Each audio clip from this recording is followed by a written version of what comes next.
जिल्ला प्रशासन कार्यालय जानुहोस्, अहिले 1 घण्टामा तपाईँ नागरिकता पाउनुहुन्छ। पासपोर्ट जानुहोस्, लाइन छैन, घरमै हजुरलाई पठाइदिउँ कि यहीँ रिसिभ गर्नुहुन्छ, अप्सन छ। आतिथ्य सत्कार यस्तो गजबको पाउनुहुन्छ सरकारी कार्यालयहरूमा, कुरै छाड्नुहोस्। लाइसेन्समा त्यस्तै छ, मालपोतमा त्यस्तै छ, नापीमा त्यस्तै छ। कति पोर म्यानेजमेन्ट छ हिजोको दिन भन्ने त यसले उदाङ्को पारिदियो।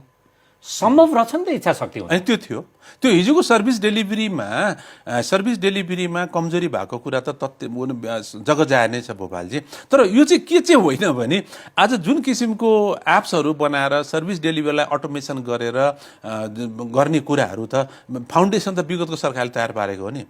त्यहाँ खालि काम मात्रै भइरहेको थिएन, त्यो इफिसियन्सी मात्रै देखिएको थिएन। अहिलेको सरकारले लो ह्याङ्गिङ फ्रुट समातेको चलाएको भनेको त्यही नै हो। फाउन्डेसन अलरेडी थियो, कर्मचारी पनि थिए, कर्मचारीको दरबन्दी पनि त्यहाँ थियो।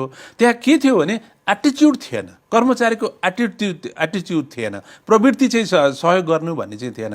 अहिलेको सरकारले डर पैदा गर्यो र यो 6 महिना अस्ति चाहिँ जुन 13 गते सरकार गठन भएको छ, अर्को यो 13 गतेदेखि अर्को 6 महिना यो भ्रष्टाचार कम हुन्छ भोपालजी।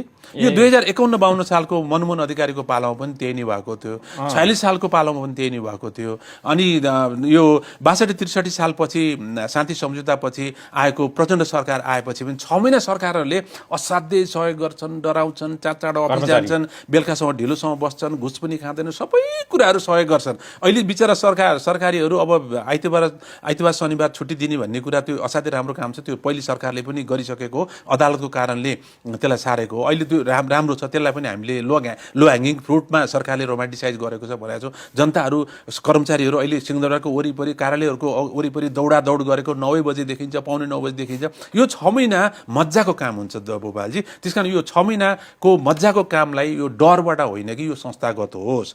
हाम्रो चाहना उज्यालो नेपाल पार्टीले चाहिँ यो जुन सेवा छ चुस्त दुरुस्त गराउने प्रयास गरेको छ, लो ह्याङ्गिङ फ्रुट नै सही, राम्रो काम गर्यो, लास्टिङ होस्, यो सस्टेनेबल होस्, यो चाहिँ दिगो होस्, हामी चाहिँ त्यो चाहन्छौँ।